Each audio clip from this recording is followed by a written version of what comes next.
La década de 630 se convirtieron en una época de asombrosas primeras conquistas del Islam. Los musulmanes conquistaron Siria, Palestina y Egipto, e incluso pusieron el último clavo en el ataúd de la Persia sasánida. En el norte, sus ejércitos ya estaban frente a la poderosa cadena de las montañas del Cáucaso. Solo una cosa detuvo su rápido avance hacia Europa: los jázaros. Y no pensaban rendirse tan fácilmente. Del resultado de la próxima batalla dependería cómo sería el panorama religioso de Europa y, de hecho, toda su historia. Así que estás en el canal Amazing History, donde aprenderás muchas cosas interesantes sobre la historia del mundo antiguo, el Oriente medieval y mucho más. Antes de continuar, les pido que no olviden apoyar el canal a través de membresías en YouTube o en Patreon. También agradeceremos sus me gusta, suscripciones y, por supuesto, sus buenos comentarios. Vamos con el tema del episodio.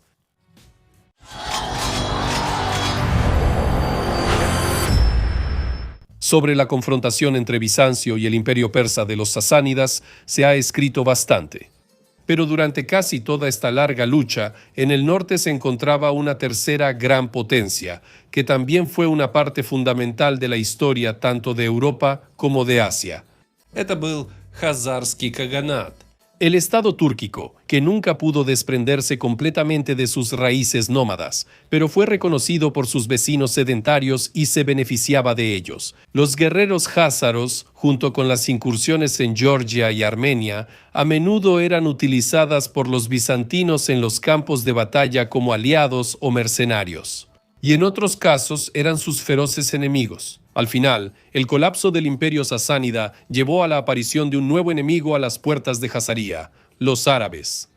Los musulmanes derrotaron a los bizantinos y persas en guerras sangrientas y no tenían intención de detenerse. En el año 643, Abd al-Rahman ibn Rabía encabezó los primeros ataques musulmanes a las montañas del Cáucaso, capturando rápidamente Derbent y las extensas fortificaciones sasánidas que protegían el camino a lo largo de la costa del Caspio. En el norte del Cáucaso todavía quedaban gobernadores persas, remanentes de los sasánidas, que ahora pagaban tributo al Kagán jázaro. La invasión árabe al principio avanzó sin resistencia. Aunque el número de musulmanes no era suficiente para establecer un control firme en el Cáucaso, aún así recibieron el juramento de lealtad del gobernante, de Derbent, quien acordó que el servicio militar de su guarnición contra los jázaros sería aceptado como tributo de la ciudad en lugar del impuesto jizya. Sin estar satisfecho con esta victoria, Abd al-Rahman se propuso capturar Balanjar, la ciudad jázara más cercana. Sobre su primer intento, realizado durante el gobierno de Umar, no se conservan muchos datos. Parece que no hubo una batalla significativa. Los defensores, al acercarse los árabes, prefirieron atrincherarse en Balanjar y Abd al-Rahman, agotado, regresó con el botín sin querer arriesgarse a un largo asedio en territorio hostil. Sin embargo, la falta de una respuesta seria de los jázaros a este primer ataque llevó a Abd al-Rahman, durante la siguiente década, a realizar incursiones repetidas al norte de Derbent, casi sin castigo alguno. La razón por la que los jázaros ofrecieron tan poca resistencia a estas primeras invasiones árabes probablemente fue porque estaban ocupados luchando contra los búlgaros del Volga en el oeste. Aunque es difícil establecer una cronología exacta, parece que los conflictos entre jázaros y búlgaros ocurrieron al mismo tiempo que la primera invasión árabe. De hecho, el año 642 a menudo se menciona como el año en que los búlgaros fueron derrotados por los jázaros. Después de la victoria de los jázaros, una gran cantidad de búlgaros migró hacia el oeste y finalmente fundaron el Kanato y luego el Reino de Bulgaria. Los que se quedaron en la llamada Bulgaria del Volga pagaban un alto tributo a los jázaros y durante los siguientes 2 siglos les guardaron un profundo resentimiento. El primer gran enfrentamiento de los jázaros con los árabes ocurrirá décadas después, en el año 652, durante el gobierno del califa Usmán. Al regresar tras su ausencia en el teatro del Cáucaso para sofocar una rebelión en Kufa, Abd ar-Rahman llevó un ejército considerable al territorio házaro y marchó con él hacia Balandjar. Aunque la información sobre esta campaña es escasa y la batalla, Abd, Воевание и расширение территории, а не просто набеги. К тому времени под арабский контроль были взяты. llevó a Более того, после гибели последнего сасанидского Шахинша también a la batalla del Cáucaso, a la batalla del Cáucaso. Sin embargo, esta vez los házaros no se refugiaron tras los muros de Balandjar. Ofreciendo una fuerte resistencia con la ayuda de balistas, los házaros, a pesar de estar sitiados, también realizaban salidas. Se desconocen las fechas exactas y la duración del asedio, pero todo se decidió en una batalla, no en un asedio prolongado. El primer enfrentamiento fue durante el asedio. El destacamento musulmán fue atacado por arqueros házaros ocultos tras los muros de la ciudad. Esta pequeña victoria les dio fuerzas a los házaros. En el último día de la batalla, todas las fuerzas de los defensores se lanzaron para unirse con la caballería de refuerzo que había llegado. Al intentar reunir sus fuerzas contra este ataque conjunto, Abd ar-Rahman murió al principio de la batalla. Pero para honor de su ejército, esto no llevó a una derrota. Su hermano Salman tomó el mando y se retiró. Después de esta derrota aplastante, los házaros vivieron en relativa paz durante casi medio siglo, aunque la amenaza de los házaros seguía teniendo una gran influencia sobre el califato. En gran medida, precisamente por la amenaza házara, las tierras de Armenia, Georgia y Albania caucásica estaban bajo un control tan indirecto. A cambio de que estas tierras defendieran la frontera de los nómadas del norte, se les permitió conservar intacta a la nobleza cristiana y sus estructuras de poder. Sin embargo, esto no siempre era posible. Mientras el califato estaba dividido por la segunda fitna, la invasión házara en el año 685 devastó estos reinos caucásicos, llevándose la vida de sus gobernantes. Sin embargo, los házaros victoriosos no hicieron ningún esfuerzo por mantener el territorio al sur de Derbent, ni avanzar hacia Siria o Persia. La expansión de los házaros en esta época se dirigió principalmente hacia el oeste, sometiendo a grupos como los alanos y los magiares. Pero algunas de las victorias más lucrativas no se lograron en el campo de batalla, sino en un feroz juego diplomático con Bizancio. Pronto este periodo de paz terminó y los házaros, más fuertes que nunca, se convirtieron en una seria amenaza para el califato omeya. Entre los años 707 y 712, Derbent cambió de manos varias veces. Además, el califato no podía defenderlo de manera efectiva, ya que estaba ocupado con las conquistas en España y la depresión de Tarim. Esa reacción tan débil solo incentivaba más los ataques de los házaros. En el año 717 siguió una invasión a la Albania caucásica, que los musulmanes repelieron con dificultad, logrando una victoria pírrica. Después de eso, siguió la invasión de un ejército házaro de 30.000 hombres en Armenia en el año 721. Esto marcó el inicio de la llamada Segunda Guerra Árabe-Házara. Cuando los ejércitos árabes aún estaban debilitados tras la reciente derrota cerca de Constantinopla, los házaros, bajo el mando del hijo del Kagán, Burjil, invadieron Armenia y derrotaron a las fuerzas musulmanas. Cuando el enemigo se encontró peligrosamente cerca del núcleo de los omeyas, en el año 722 se reunió un segundo ejército bajo el mando del recién nombrado gobernador de Armenia, Yaraj ibn Abdullah al-Yakimi, y fue enviado para expulsar a los házaros de sus nuevas conquistas. Si los árabes no hubieran logrado detener a la horda házara en este importante cruce, podría haber seguido una invasión de Siria, lo que amenazaba con la división del califato de los omeyas. Dado que mucho estaba en juego y sus ejércitos eran igualmente fuertes, tanto Yaraj como Borsil se acercaron al próximo enfrentamiento con cautela. Los házaros, para evitar una batalla en territorio hostil y facilitar el refuerzo, se retiraron más cerca de Derbent, que aún estaba en manos de los árabes. Jarash avanzaba lentamente, ganando el apoyo de las tribus locales y la nobleza en el camino, y no tenía prisa por entrar en guerra. Durante el cruce matutino del río, a poca distancia del lugar donde estaban los jázaros, tomó una decisión táctica perspicaz.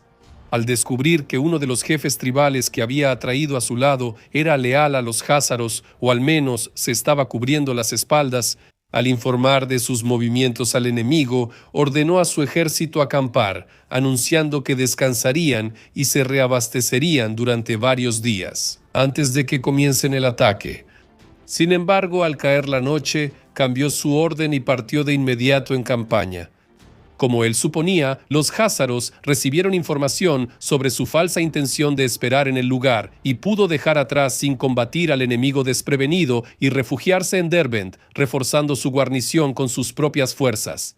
Al día siguiente, continuó avanzando hacia el norte, hacia territorio jázaro, realizando incursiones y saqueos en el camino, obligando a los jázaros, que hasta el día anterior eran fuerzas invasoras, a defender ferozmente sus propias tierras.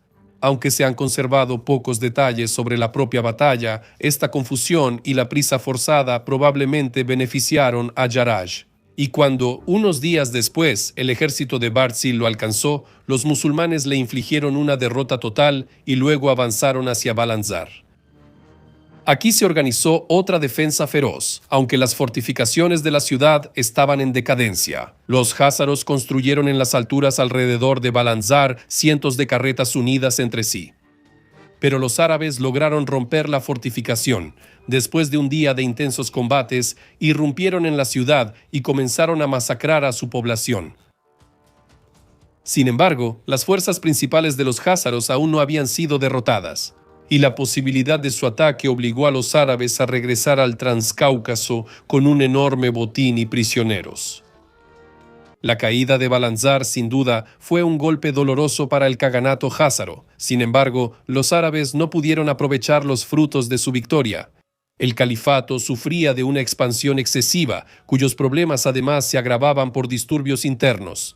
En otros frentes, los árabes sufrían derrotas molestas, como por ejemplo en la batalla de Toulouse en Francia en el año 721 y durante el llamado Día de la Sed en Maveraunar contra los Turgesh en el año 724. Estos factores llevó a que los árabes no pudieran permanecer mucho tiempo en territorio hostil sin refuerzos. Al-Jarash pidió ayuda al califa, sin embargo, sus solicitudes no fueron atendidas. De este modo, la falta de apoyo suficiente llevó a que las oportunidades creadas por sus primeras victorias se perdieran en gran medida. El ejército jázaro, aunque sufrió pérdidas, seguía representando una amenaza para las fuerzas del califato. Para el año 725, un nuevo califa, Hisham ibn Abd al-Malik, había llegado al poder en el califato. Él decidió destituir al popular entre las tropas al-Jarash del cargo de gobernador, nombrando en su lugar a su hermano Maslama. El nepotismo no desapareció desde la época de Usmán. A pesar de toda su experiencia como comandante, Maslama resultó ser un administrador bastante malo y un político poco visionario. Maslama prefería hacer incursiones contra los bizantinos en Anatolia, en lugar de anticipar la amenaza de los jázaros en el norte. De este modo, durante un par de años, se permitió a los jázaros recuperar sus fuerzas sin obstáculos, mientras que los musulmanes se veían debilitados por conflictos en muchos otros frentes lejanos. Esto permitió al Kanato volver a pasar a la ofensiva y comenzar la segunda fase de la guerra. A mediados del año 728, el ejército jázaro encabezado por Barzili, a quien ya conocemos, se dirigió hacia los pasos montañosos del Cáucaso con la firme intención de tomar revancha. Maslama tuvo que aceptar este desafío. Desafortunadamente, a pesar de toda su habilidad, era un comandante acostumbrado a liderar incursiones y conquistas. Su falta de habilidad en la defensa se manifestó plenamente. Durante la invasión jázara, por ejemplo, no pudo establecer contacto con la nobleza armenia local ni aprovechar debidamente sus fuerzas. En lugar de eso, confió en los guerreros árabes leales a él, desperdiciándolos en frentes secundarios. Intentando tomar la iniciativa en el conflicto, Maslama intentó detener la invasión házara, enfrentándolos en una batalla abierta en los pasos montañosos del Cáucaso Central. En septiembre de 728, bajo una lluvia torrencial, tuvo lugar una batalla prolongada que duró casi un mes, por lo que la campaña recibió el nombre de la Campaña del Barro. Las fuentes árabes, en un frenesí propagandístico, proclamaron una gran victoria, aparentemente considerando que, ya que el campo de batalla quedó en manos de las tropas del califato, eso significaba que habían ganado. Pero al regresar a Georgia, los árabes cayeron en una emboscada del mismo ejército que supuestamente habían derrotado. La mayor parte del equipaje y el salario del ejército fue saqueada y llevada por los jinetes házaros. Durante el resto del año, los házaros realizaron incursiones y saqueos por todo el Cáucaso.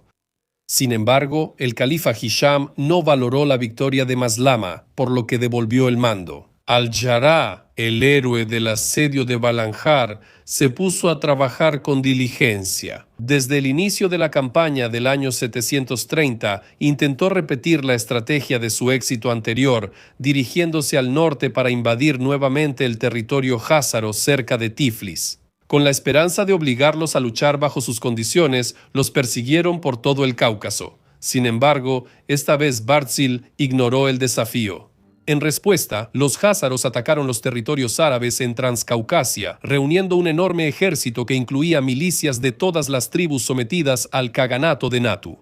Los házaros lograron engañar a Al-Sarraj, eludir a su ejército y sitiar Ardabil, la capital de la región y el mayor centro logístico de los musulmanes. El éxito de los házaros se debió a que estaban bien informados sobre la ubicación de las tropas árabes. Esta información les fue proporcionada por el gobernante de Georgia. Ahora Jarrah se vio obligado a acudir en ayuda de la ciudad sitiada y atacar a los házaros en Tema. Una parte significativa de los guerreros árabes no tuvo otra opción más que intentar romper el asedio, a pesar de estar en minoría. La batalla duró 2 días, durante los cuales las mejores fuerzas del ejército árabe murieron. Al anochecer del segundo día, con la llegada de la oscuridad, muchos de los sobrevivientes en el campamento árabe, provenientes de fuerzas auxiliares no musulmanas, abandonaron el campo de batalla al darse cuenta. A Jarrah no le quedó ejército, y en la mañana del tercer día, los házaros lanzaron el último ataque. Según la tradición, los comandantes lograron detener el pánico llamando a morir por Alá, y los guerreros lucharon hasta la muerte. En la batalla también muere el propio Jarrah. El líder házaro le cortó la cabeza y la clavó en una lanza, como trofeo. Los házaros también tomaron Ardabil y pasaron a espada a sus habitantes. La derrota en Ardabil conmocionó a los musulmanes. El califato fue invadido por el terror ante el ejército házaro, listo para avanzar hacia el interior de Siria o Irak, y por la indignación por el asesinato y la humillación de su comandante favorito. Maslama volvió a recibir el mando, pero tuvo poco tiempo para preparar al ejército antes de que los házaros volvieran a marchar en primavera. A principios del año 21, Barzil avanzó con su ejército hacia la masa, y de las fuerzas principales se separaban pequeños grupos de asaltantes que se dispersaban por los alrededores para saquear. Maslama aún no había terminado de reunir a su ejército, por lo que el califa Hisham, preocupado, envió al comandante llamado Said ibn Amr al-Jarashi con una avanzada para contrarrestar a los asaltantes. Sus acciones resultaron ser exitosas más allá de lo esperado. Él dispersó a los destacamentos házaros uno por uno. Lo más probable es que Barzil, después de la victoria sobre Ardabil, se volvió demasiado confiado y no esperaba que otro ejército lo desafiara tan pronto. Cuando Said comenzó a atacar sus numerosos grupos de asalto uno por uno, los házaros no realizaron ninguna reagrupación organizada para repeler estos ataques. Said también logró reclutar a muchos fugitivos y desertores del ejército derrotado de Al-Jarrah, prometiéndoles un buen pago y la oportunidad de vengar al comandante caído. Después de varias pequeñas victorias sobre los grupos de asaltantes, realizó un ataque nocturno sorpresa contra el ejército házaro que sitiaba la ciudad, logrando encontrar y matar a Bort-Sil, lo que obligó a su ejército disperso a retirarse por completo. Resulta que Said tuvo éxito donde Maslama y Al-Zaraj fracasaron. Con fuerzas mucho mayores, logró una victoria total y obligó a los házaros a huir a través del Cáucaso. Esto provocó la envidia de Maslama, por lo que arrestó al victorioso Said bajo cargos de desobediencia. La situación fue tan grave que el propio califa tuvo que intervenir, liberándolo y recompensándolo. Al final, la victoria de Said determinó el carácter de los siguientes 7 años de la Segunda Guerra Árabe-Házara, ofreciendo ofensivas con victorias poco convincentes y territorios insignificantes que cambiaban de manos durante mucho tiempo. La derrota en Masule puso a los házaros en una posición defensiva y a finales del año 731 Maslama invadió su país. Logró capturar Balanjar una vez más, pero no pudo dejar allí una guarnición permanente, ya que el califato estaba muy sobrecargado. Sin embargo, a pesar de los éxitos, el califa Hisham no estaba satisfecho con las acciones de Maslama y en el año 732 nombró como gobernador a su hermano Marwan ibn Muhammad. Al darse cuenta de los fracasos de sus predecesores, Marwan hizo muchos esfuerzos para conseguir el apoyo de aliados locales confiables en la región. Así, en Armenia, elevó a la dinastía Bagratuni, que más tarde daría origen a los legendarios reyes y reinas Mara la Grande. De esta manera, Marwan creó poderosos aliados indirectos sin necesidad de derramamiento de sangre, dejando el Cáucaso bajo un gobierno leal y listo para repeler futuras invasiones. Mientras Marwan se ocupaba de la política en Armenia, los házaros tampoco se quedaban de brazos cruzados y trabajaban en fortalecer los lazos con Bizancio. Se celebró un matrimonio dinástico, lo que demostraba la creciente legitimidad de la gran potencia en la región. La guerra terminó definitivamente en el año 737, cuando los házaros pidieron la paz después de otra invasión árabe bajo el mando de Marwan. Aunque el capaz príncipe omeya logró algunas victorias menores, la paz, al parecer, fue más bien resultado del agotamiento mutuo de ambas potencias y de los muchos otros problemas que enfrentaba el califato. Para salvar las apariencias como condición de la paz, el califa Hisham propuso al Kagán que aceptara el Islam. Él aparentemente estuvo de acuerdo, pero en realidad no se produjo una conversión a esa religión. También rechazó el cristianismo, en su lugar eligió un tercer camino, el judaísmo. ¿Aceptaron los házaros el judaísmo como pueblo entero o solo una parte significativa de la élite gobernante? La pregunta es bastante controvertida, pero las menciones de los házaros como uno de los pocos poderosos estados judíos comienzan ya desde finales del siglo VIII. En cuanto a los árabes, la dinastía de los omeyas pronto tuvo que enfrentarse a amenazas internas mucho más serias, lo que finalmente llevaría a su derrocamiento y al ascenso de una nueva dinastía. Los abasíes, de quienes ya les he hablado varias veces en este canal. El califa abasí al-Mansur intentó fortalecer las relaciones con los házaros.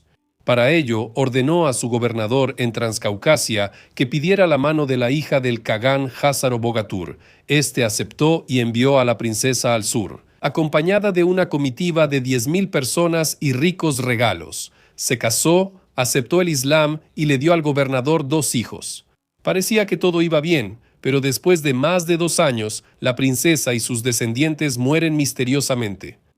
El padre enfurecido culpó al gobernador árabe y en el año 762 invade Transcaucasia con un gran ejército. Los házaros arrasaron Albania caucásica, Armenia e Iberia con fuego y espada, capturando a muchos prisioneros y ricos botines. Después de eso, Bogatur se calmó y su ejército regresó a casa. Los enfrentamientos entre los árabes y los házaros seguirán ocurriendo en el futuro, pero ya no habrá guerras a gran escala entre ellos. Pronto se enfrentarán a nuevas amenazas que distraerán sus recursos para luchar contra ellas, y uno de esos desafíos será el ascenso de la Rus. Inicialmente, los gobernantes de la antigua Rus pagaban tributo a los jázaros y eran sus importantes socios comerciales. Pero después de que el califato dejó de ser una amenaza tanto para Jazaría como para Bizancio, los griegos empezaron a buscar amenazas en las estepas para debilitar a los jázaros y evitar que se convirtieran en una amenaza potencial. En la década de 880, los bizantinos apoyaron las incursiones de los alanos y pechenegos con el objetivo de debilitar el poder de los jázaros. Los rusos también resultaron ser un socio ideal para los bizantinos, a pesar de que en el año 860 realizaron una incursión devastadora en Constantinopla. Poco a poco, con la ayuda de la diplomacia y el apoyo financiero, el Imperio Romano de Oriente comenzó a desplazar la influencia jázara en las tierras de los rusos y a reemplazarla por la suya propia. Los jázaros resistieron la mayoría de estos ataques. En ese periodo, perdieron su influencia sobre Kiev, cuyo poder fue tomado por el príncipe de Novgorod, Oleg. Este acontecimiento marcó la fundación de la Rus de Kiev, un nuevo y poderoso jugador en la arena geopolítica de Europa Oriental. Mientras tanto, en el sur de Jazaria, el califato se desmoronaba lentamente y surgían nuevos principados musulmanes independientes, lo que añadía tensión a la región. Así, en el año 912, un ejército musulmán de 10.000 hombres proveniente de Shirvan fue derrotado por las tropas jázaras como resultado de un fallido intento de invasión. El primer estallido de conflicto entre la Rus, Jazaria y el califato ocurrió en el año 913, cuando una gran flota se dirigió al estrecho de Kerch, controlado por los jázaros. Esta campaña está bien documentada por el historiador árabe Al-Masudi. Se informa que participó una flota de 500 barcos, cada uno con 100 personas a bordo, lo cual es muy posible, podría ser una exageración. Al prometer la mitad del botín al Kagan jázaro, los rusos obtuvieron permiso para pasar de manera segura al mar Caspio, lo que probablemente fue una represalia del Kagan jázaro por una reciente provocación musulmana. Desde Shirvan, los rusos cruzaron el Don hacia el Volga y desde ahí descendieron hasta el mar Caspio. Lo primero que hicieron los invasores fue saquear las ricas regiones de Tabaristán y Shirvan. Bakú también fue saqueada. Los habitantes, claramente, no estaban preparados para un ataque así. Al-Masudi escribe: los pueblos que habitaban cerca de este mar clamaron con horror, porque desde tiempos antiguos nunca un enemigo los había atacado aquí. Solo llegaban barcos de comerciantes y pescadores. La noticia de los ataques se difundió rápidamente, causando indignación no solo en el califato, sino también entre la numerosa población musulmana del Kaganato jázaro, la cual acudió a su gobernante con la petición de permitirles atacar a los rusos por el Volga y vengar los asesinatos cometidos en Persia. Para ese momento, el poder militar del Kaganato dependía principalmente de mercenarios musulmanes de Jorasán, quienes incluso proporcionaban la guardia personal del propio Khan. Así, de buena o mala gana, en nombre de la estabilidad, tuvo que aceptar y decidió romper su acuerdo con la Rus. De este modo, un ejército de 15.000 hombres, compuesto tanto por musulmanes como por Христиан преградил les cerró el paso en el camino de regreso cerca de Itil, y los rusos desembarcaron sus barcos y formaron en orden de batalla. La batalla duró 3 días, lo que llevó a la derrota del debilitado ejército ruso, pero sus restos aún lograron llegar a casa a salvo. A pesar de esta derrota, la fuerza de Rus no fue ni de lejos quebrantada. Los jázaros perdieron una parte significativa del comercio lucrativo con Rus y a cambio obtuvieron otro enemigo poderoso. Por un tiempo, los principales socios comerciales de Jazaría fueron los búlgaros del Volga, quienes tenían estrechos lazos con el califato. Los árabes apoyaron a sus nuevos aliados musulmanes como contrapeso a los jázaros, aunque el periodo de desintegración y decadencia en el que se encontraba el califato significaba que no habría nuevas invasiones al Cáucaso. La misión diplomática del califato encabezada por Ibn Fadlan y su financiamiento a los búlgaros jugará un papel importante en la caída de Jazaría. Ibn Fadlan cumplió con éxito la tarea de atraer a los búlgaros del Volga al seno del Islam, y la fortaleza financiada por los árabes disminuyó el poder del Kagán házaro sobre sus vasallos búlgaros. Pronto, los comerciantes musulmanes ocuparon las rutas comerciales hacia las tierras de sus correligionarios búlgaros. Esto, combinado con la interrupción del comercio por parte de los oguses en el este y de la Rus en el oeste, llevó a una fuerte caída de los ingresos comerciales vitales, y también a la reducción de su capacidad para mantener y equipar a sus ejércitos. Al mismo tiempo, el gobierno de Romano Lecapeno en Constantinopla y su persecución agresiva de los judíos en Bizancio marcaron la disolución definitiva de la alianza bizantino-házara. En la década de 920, en Crimea, ocurrieron enfrentamientos directos entre las tropas bizantinas y házaras, y después siguieron más contactos de Bizancio con los pechenegos y los rusos. ¿Y qué vemos? Jazaría empezó a ser atacada constantemente por los rusos, pechenegos, oguses y alanos, y Bizancio jugó un papel importante en estos ataques. Aunque no hay pruebas directas de esto, la evidencia indirecta apunta precisamente a eso.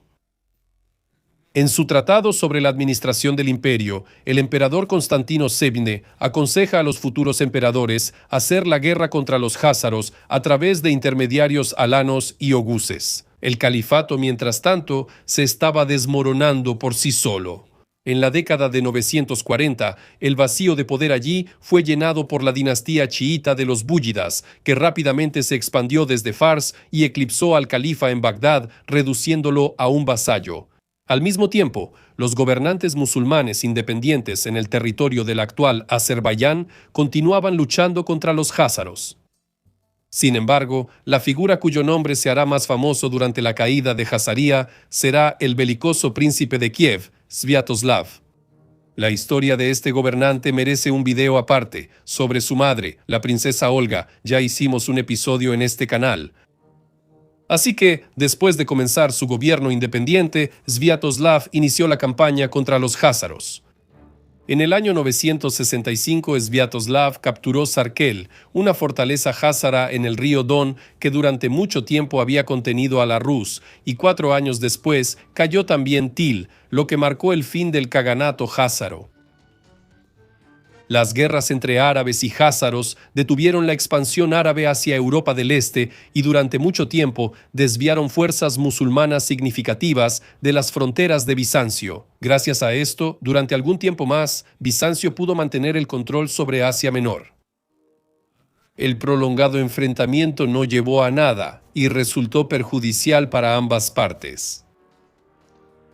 Eso es todo de mi parte. Gracias por ver y nos vemos en el próximo video. Hasta luego.